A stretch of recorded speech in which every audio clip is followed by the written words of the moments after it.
Doctor انجم رونو صاحب ہیں، پولیٹیکل ایڈوائزر تھے ایکس پی ایم میاں نواز شریف صاحب کے. ڈاکٹر صاحب السلام علیکم and welcome to the programme. ہمارے تیسرے گیسٹ ہیں طارق بہاری صاحب، ہو از دا ممبر آف دی APML، جو کہ پرویز مشرف صاحب کی پارٹی ہے. طارق بہاری صاحب welcome to the programme. Thank you sir. آپ کو کیسا لگا ہے یہاں آنا جانا؟ کوئی راستے میں دقت تو نہیں کسی کو؟ نہیں، کوئی پرابلم نہیں ماشاء اللہ، بہت ایزی بات اور آرام سے آگے ہم لوگ، کوئی ایسا پرابلم نہیں. Really thank you very much all you gentlemen for joining me here in this program. ناظرین، ہمارا مقصد یہ ہوتا ہے ان دوستوں کو، ان بھائیوں کو اکٹھا کرنا کہ جو پاکستان کی سچویشن ہے یا جو ہماری پولیٹیکل مین اسٹریم پارٹیز ہیں ان کے آئندہ فیوچر کے لیے، پاکستان کے لیے اور پاکستان کی عوام کے لیے کیا پلانز ہیں، کیا پالیسیز ہیں.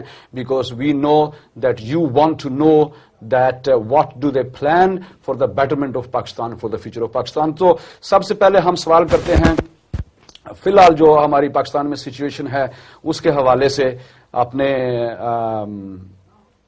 ڈاکٹر انجم صاحب جو ہیں یہ نواز شریف صاحب کی پارٹی سے ہیں. تو ڈاکٹر انجم صاحب، آپ سے میری ایک دفعہ ملاقات ہوئی تھی ایلفرڈ میں جب پریس کانفرنس تھی نواز شریف صاحب کی، تو وہاں پہ آپ بڑے دلچسپ آدمی ہیں. میں آپ سے یہ سوال کرتا ہوں کہ پاکستان میں اب فی الحال جو ہے PPP کو 2.5 برس ہو گئے ہیں رول کرتے ہوئے.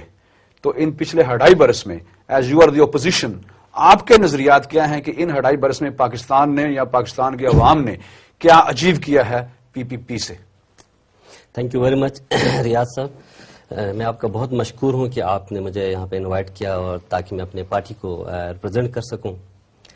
ایکچولی پاکستان مسلم لیگ نواز کی طرح پیپلز پارٹی ایک ڈیموکریٹک پارٹی ہے، ایک جمہوری عوامی جماعت ہے. اور جب آپ کو پتا ہے 2.5 سال پہلے پاکستان میں الیکشنز ہو گئے تو ہماری بڑی توقعات ان سے وابستہ تھی. میاں نواز شریف نے بی کے ساتھ ایک میثاق جمہوریت سائن کیا تھا، اور آپ کو پتا ہے الیکشن کے نتیجے میں پرویز مشرف کی گورنمنٹ کو شکست ہوئی اور PMLN اور پیپلز پارٹی کو فتح نصیب ہوئی. اس کے بعد ان کی پیپلز پارٹی کی گورنمنٹ بن گئی اور میاں نواز شریف نے ان کو سپورٹ کیا. پیپلز پارٹی کی بدقسمتی یہ رہے گی شروع کے دنوں میں ایک ٹولہ جو کہ ایک پیپر کے سہارے سے، جس کو آپ وصیت نامہ کہتے ہیں، پیپلز پارٹی پہ اس ٹولے نے قبضہ کر لیا اور پیپلز پارٹی کو ایک نئی پارٹی کے روپ میں یہ آگے لے کے آئے. اس پارٹی کا نام ہے زرداری پارٹی. اور اس زرداری پارٹی نے جو پہلا کام کیا پاکستان میں یا پاکستانی عوام کے لیے، انہوں نے سب سے پہلے وعدہ خلافی کی، معاہدے کو توڑا. انہوں نے جو بالکل انہوں نے جو بربن کا معاہدہ تھا، انہوں نے اسلام آباد میں جو معاہدہ ہوا تھا، مری میں جو معاہدہ ہوا تھا، اس معاہدے کو توڑ دیا انہوں نے. پہلا کام کیا انہوں نے. دوسرا کام انہوں نے کیا کیا کہ یہ لوگ بیسکلی NRO کی سپورٹ سے آگے آئے تھے، تو انہوں نے مشرف کی جتنی پالیسیاں تھی اس کو ٹو کر دی. جیسے میں آپ کو مثال دے سکتا ہوں، ابھی تک ان کے جو 4 پروونسز میں گورنرز ہیں وہ ابھی تک کام کر رہے ہیں. طارق عزیز صاحب جو پرویز مشرف کا رائٹ ہینڈ تھا، وہ ابھی تک اسلام آباد کے 2 بنگلوں میں رہ رہا ہے، ساری فیسلٹیز انجوائے کر رہا ہے. پھر تیسرا کام جو پیپلز پارٹی والوں نے پچھلے جو تیسرا کام کیا وہ ڈوگر کورٹس انہوں نے بنائی. اس ڈوگر کورٹ سے انہوں نے BA کی شرط ختم کروائی. اور جو چوتھا کام انہوں نے کیا، انہوں نے ایک عامر کو، ایک ٹریٹر کو، ایک غدار کو اور ایک مرڈرر کو انہوں نے گارڈ آف آنر دے کے پریزیڈنسی سے انہوں نے رخصت کر دیا. فی الحال آپ کا یہ نظریات ہیں، تو انشاءاللہ یہی سوال میں طارق بہاری صاحب سے کرتا ہوں. طارق بہاری صاحب جو ہیں یہ APML جو ہمارے پرویز مشرف صاحب کی پارٹی ہے اس کے ممبر ہیں یہاں UK میں.